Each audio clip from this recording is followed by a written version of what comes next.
Matt Moore, Doc Aiken, Brian Conrad, and John Fox. Coach, if you'd open up with a comment on today's victory. Sure.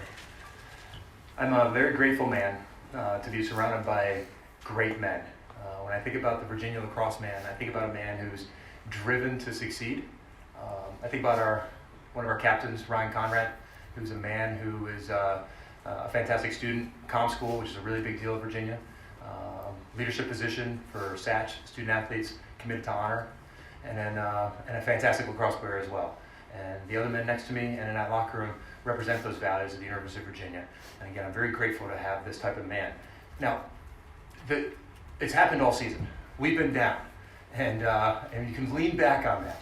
You look back, we were down 5 against Notre Dame. Now, granted, it wasn't with only half a quarter left. We had a quarter and a half the last time we were down 5-1. But these men truly draw upon each other, and they lean on each other, and it just starts with trust. Let's give certainly Maryland a lot of credit. From my vantage point, I could tell that they've been in this position many, many times. As the game went on, the clockwork.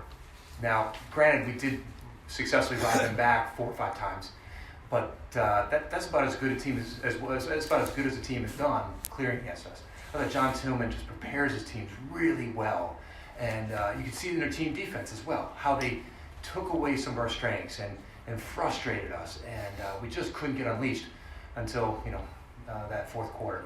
And it's a lot of credit to Coach Kerwin. Sean Kerwin's a fantastic offensive coach, and for 3 quarters we weren't getting great looks at the goal. And and again, give the Maryland defense a lot of credit for that. But Sean made some adjustments, and then all of a sudden it just unleashed, and the dam was broken, and these men made plays. They trust Sean, and you can see the results. Pete Gonzala, what a heroic effort. For a first year, what we call freshman in Virginia, for him to do that against a team that is notoriously very good at the face-off X. He just kept giving us those possessions so we could make that comeback win happen. And then obviously Ryan Conrad on those face-off swings, along with our long sticks. I'm a very grateful and thankful man to coach a group that's committed to being the best they can be in every phase. And then they were going to give us all 60-plus minutes. Just real quick on that last overtime goal, that was Matt Moore's 40th, and he's our first in program history to have 40 goals and 40 assists in the same season. So it came on the OT goal. Also, he's only our 4th player all time to have 80 points in the season, and we've had 2 in the last 2 years. So, fun facts. We play a lot faster. We throw the ball away a lot more. We have a lot more turnovers, so it comes with the territory. Right. Ryan, when the comeback started in the 4th quarter, did you talk among yourselves about the other games that you come back and win, or do you need to even say anything? Honestly, it's just something that we rely on all the time. I mean, we've had so much experience just in this 1 year of so many comeback victories. And, I mean, you can hear it. Every single kid on the team has the confidence in ourselves. And, honestly, we don't even need to say it. But, I mean, we still have guys out there saying, like, hey, we've been here before. We've done this 100 times. We've been down by more than this. We can do it. We know we can do it. We just rely on each other, like Coach was mentioning. And just that trust we have in each other and the coaching staff, we know we can come back from any margin. Matt, can you take us through the winning goal and kind of overall how did you guys flip the switch there late in the 4th quarter? So I know Mike, we talked in the huddle before. Mike was going to do a razor pick at X, and I think Doxy set the pick, right? Yep, Dox set the pick, and he came off it, and we had good movement in the middle, and I drifted, and Mike found me perfectly, hit my stick perfect, and I shot it stick side high.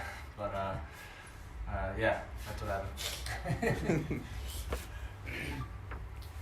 Docs, the tying goal there, wanted to ping down to the close to midfield. You assisted on that. What did you kind of see on that play, and were you sure it was a goal immediately when everything went down? Yeah, I don't have too many assists, so I just kind of closed my eyes when Mike caught it. So I don't really know. I haven't seen it, so. Either of you guys have any thoughts on that play? I was running the ball out, so I'd back up too.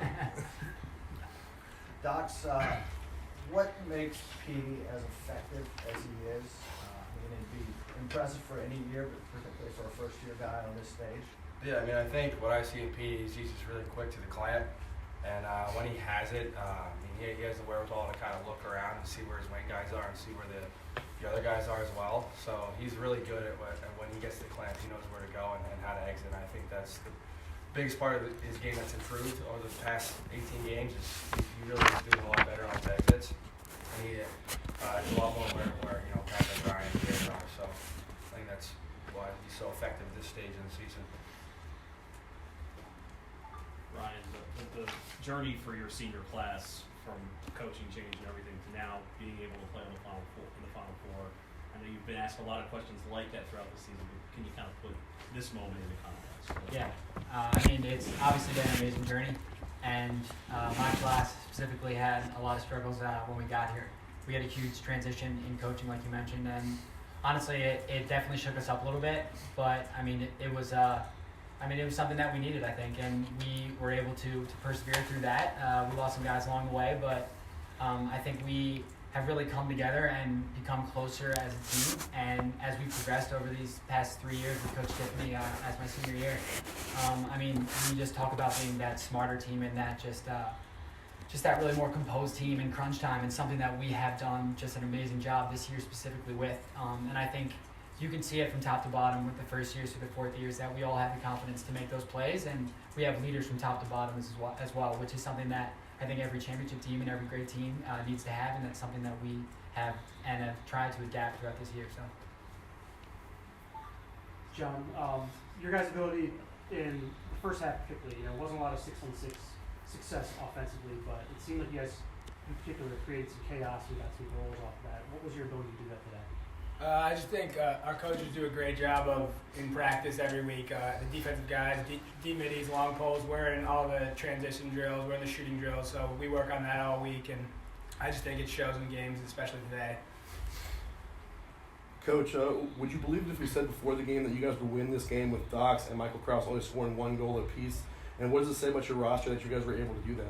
Well, I would say that's possible. Obviously, we lean on Dox and Michael a tremendous amount, but you saw that in the first playoff game where Ryan Conrad scores 5 and Mikey Herring gets 6, and that's what's making us become more of a championship team when you've got those other people. Last week, Peter LaSala was sick.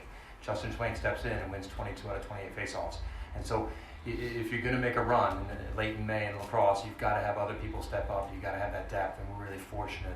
And it's part of the process. In Virginia, we have a system. There's a depth chart, and you can move up and down that depth chart based on how you play in practice, not just games. So it's not the 1927 Yankees where you know you're going to start, even if you strike out 12 times in a row. If you strike out here, someone else is going to be playing for you. And so it creates that competition, and I think it's what you're seeing the results out on the field when guys step down or need a break or aren't playing well or sick, someone else is ready to make that play for them. Coach, what is it about Virginia athletics programs that just seem to rise up in those late moments? I don't need to tell you what happened with the basketball team in the basketball tournament, but what is it about you guys late? Yeah, it's first of all, how'd the women do? Do we know? Nah, that's too bad. It would have been great to have both of us in the Final Four.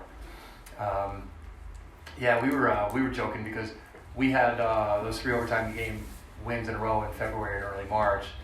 So the men's basketball team copied us first, and and now we're stealing a page from their book because that was a fantastic run. Those last 3 games in the Elite Eight and the semis and the finals when they were down 3 or 4 points with 30 seconds seemingly to go. So yeah, it's just to be compared in the same sentence or talked about in the same sentence with Tony Bennett and what his program done probably isn't fair because we got a lot more time to prove that. But we're honored that you could even mention us with the men's basketball team. Thank you.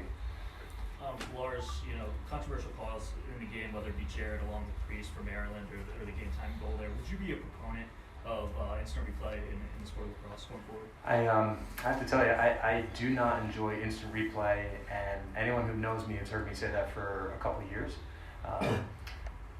We didn't realize there was a controversy in our game until after the game because we just don't have those angles, and we're not looking at that. I hadn't heard that number 1, Jared Bernard may have stepped on a line, and I hadn't heard that maybe our goal didn't go in.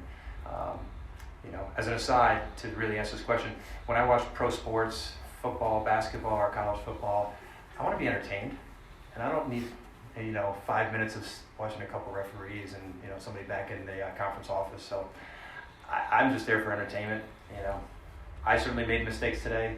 You know, and things are going to happen. I'm not looking for perfection when I'm watching sports. Now, certainly as a coach, I could see, you know, you want to get it right and get the call right, but I don't know.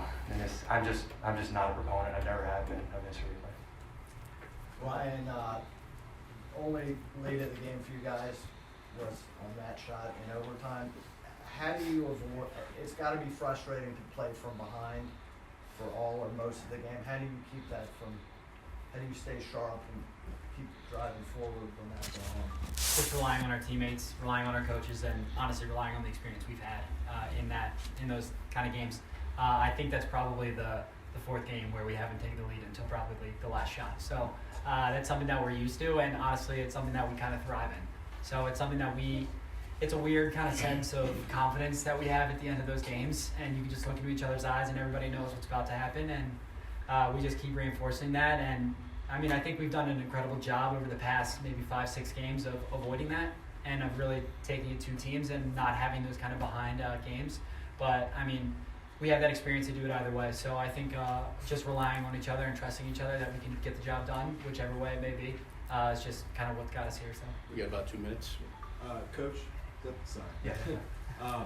You guys came out really aggressive on that forecheck and were sort of engaging Maryland pretty physically, sort of in that midfield sort of area. How much of that was a part of your guys' game plan? How do you think it sort of affected the outcome of this game? Yeah, I don't think our ride totally intimidated Maryland like it has some of our opponents. So we really enjoyed pressing up there. Michael Krause, Ian Laviano, and Matt Moore set the tone with our ride. And we take a lot of pride in the way we ride the ball back. You know, and we sort of have a little fun with the word. You know, enjoy the ride. We should enjoy the season, but enjoy the ride because it's coming. That's what we want to be aggressive with. And you know, as I say, we got 4 or 5 back, and we love the bench. Our bench starts yelling as we start getting into our 10-man pressure. The bench gets louder, and because we pull the goalie as well. I give Maryland credit though. I think they dealt with it fairly well. You know, and looking at the stats, I'm seeing that they were over 80%. So that's or just around 80%, and we're usually around 70%. So I thought they did also, but that's something that's a big piece of who we are, and it gets us fired up when we get a ride back, especially if we score a goal off it. Patrick. Matt and Lars, if you could follow up on this. When you get it from 4 to 3 there, do you sense that being the start of an avalanche like it was? I mean, having been through it a few times before, can you sense that coming even when you just get it a little bit closer? Yeah, I feel like we just look back on the Syracuse game, the Brown game, all those games. we're down by 4, and then it gets to 3. We're like, all right, we can definitely do this. But yeah, we kind of just look back on what we've done, and I think that gives us the confidence to go out there and just put goals in 3 minutes left in the game. Yeah. You know, the official response should be, I know we're just going to keep scoring goals, but I will tell you, it was Ian Laviano's goal that because Ryan Conrad had a couple. He got the 9-minute goal, then he got the 3.5-minute goal. You know, we were still down 3, and then when in some sort of not a fast break, but some numbers break transition, Ian scores that goal, and there's a penalty to bring us within 2 with 3 minutes left. I'm like, this is happening. This is happening. Last question. Lars, just, bringing this program back to championship weekend, what does that mean for you personally? Well, first of all, you've heard this line before, and we talk about it in Cultural Thursdays in our program, but our most recent chapter of Legacy, we talked about, we stand on the shoulders of giants, and we truly do at Virginia.